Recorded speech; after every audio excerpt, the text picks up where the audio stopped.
Bonjour et bienvenue chez Répatite. Aujourd'hui, c'est la journée internationale du pull de Noël moche. Je suis désolée, je n'en ai pas de moche. J'ai que des tout beaux. Donc voilà, j'ai mis celui de Star Wars aujourd'hui.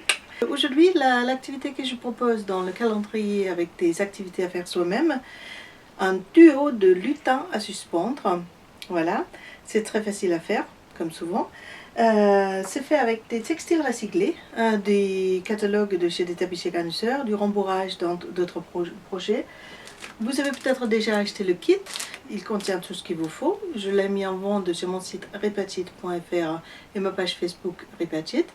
Sinon, vous pouvez me mettre en pause dans un instant et consulter la liste des matériaux qu'il vous faut pour le faire, cette activité.